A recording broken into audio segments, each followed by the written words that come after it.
First of all, we will talk about the strengths of the institution. Well, we think that the most important strength that Unitech have is its pricing. Because, well, they are not as low as we would like them to be, but they are cheaper compared to other institutions like the Technologic of Monterrey, the Anahuac, etc.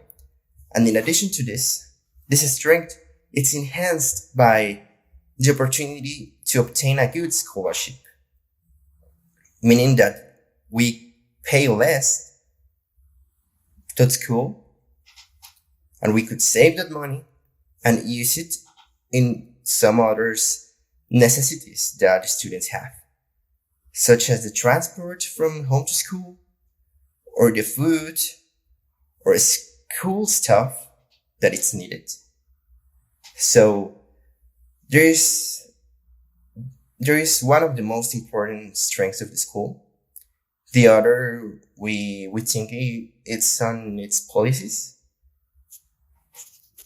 They are not as restrictive as others and help maintaining a comfort environment with the other classmates, with the teachers, with the security around campus. So their policies really help in the system, really helps the institution to rule the school and leading us to obtain that achievements that everyone has, that everyone wants to obtain. So the institution, Unitech, has really good strengths, but unfortunately, it has also its weaknesses.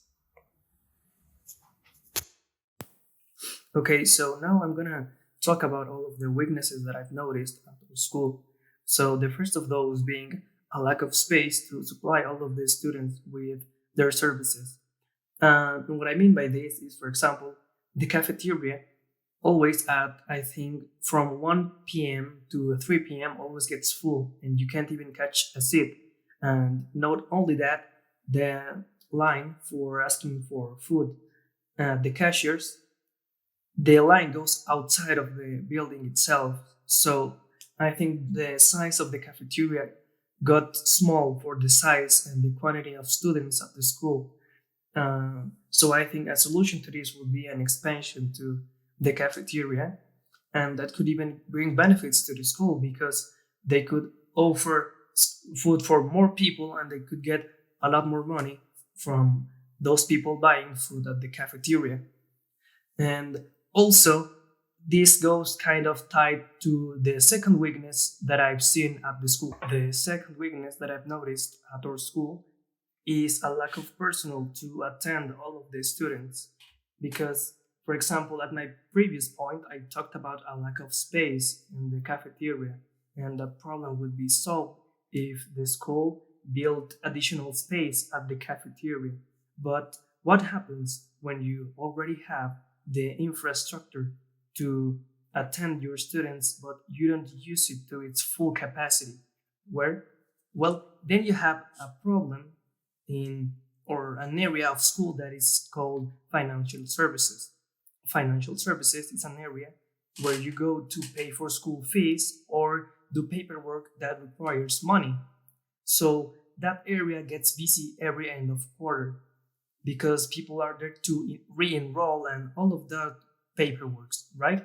So you get long lines of, I would say, 40 minutes of waiting time, which are really, really tedious to deal with. And I think that problem would be easily solved if you only used the rest of your cashiers because that area has four cashiers, but all of the time there's only one or two opened. So I think that they would cut all of those waiting times in half or even more if they only used all of their cashiers, but they don't do that. So you get tedious paperwork and a lot of waiting time, which makes you just don't which makes you don't want to use that area of school at all. So now the third and I think last weakness that I've noticed our school is a need to enhance all of the communication media between the school and the students themselves.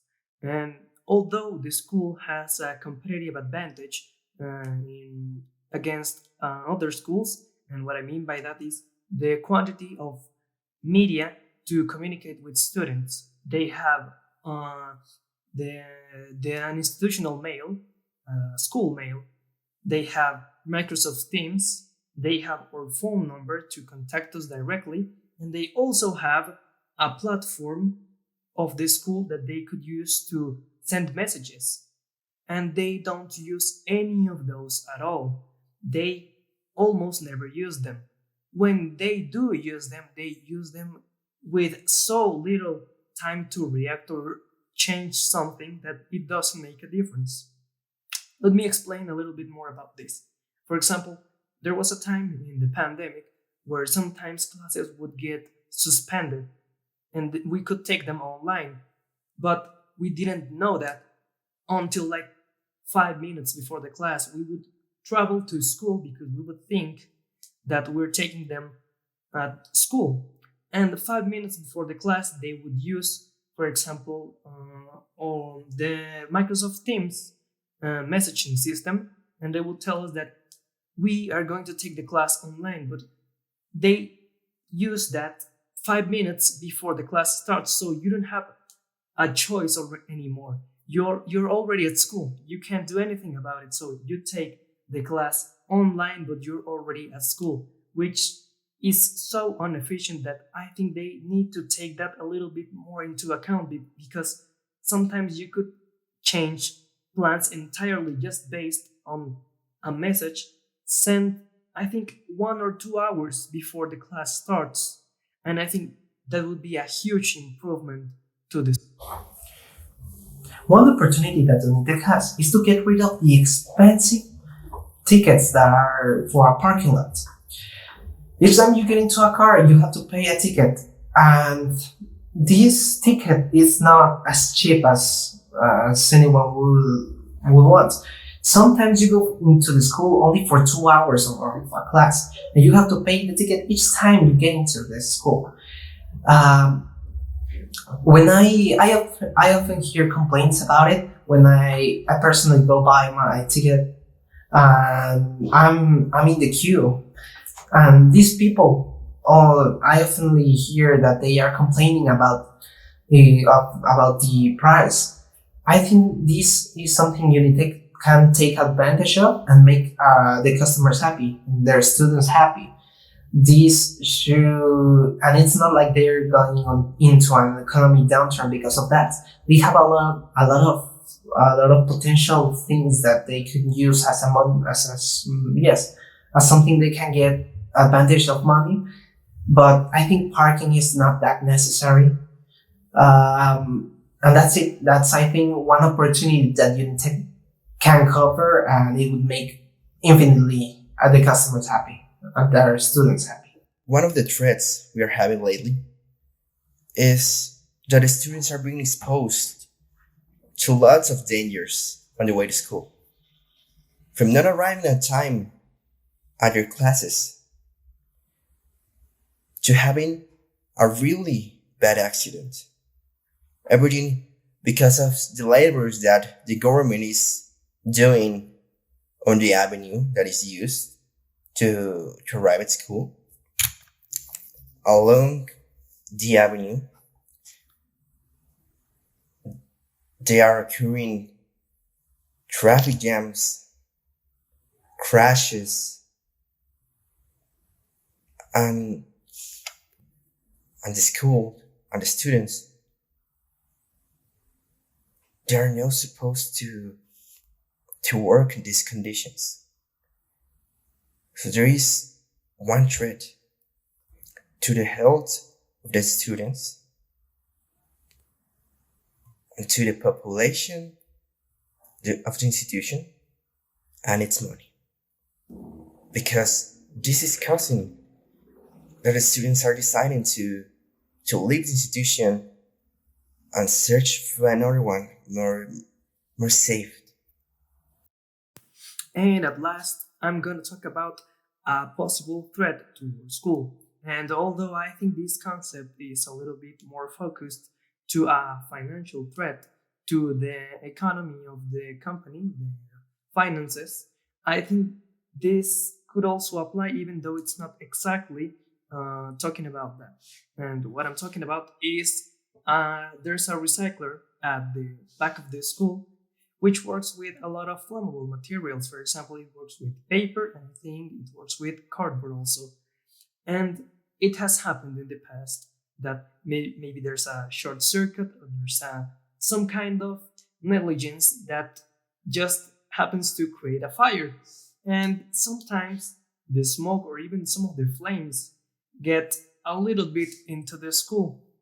And also, maybe it is a literal threat, but it also could be a financial threat because if some of the students get intoxicated from the fire smoke, if they could need medical attention and that could suppose uh, more money the school has to put into that matter. And in maybe part of a building that is close to the recycler gets burned a little bit and they have to repair it, that's also money. So it could very well affect the school, even though it is a little threat to security of the students and all of the people working at school.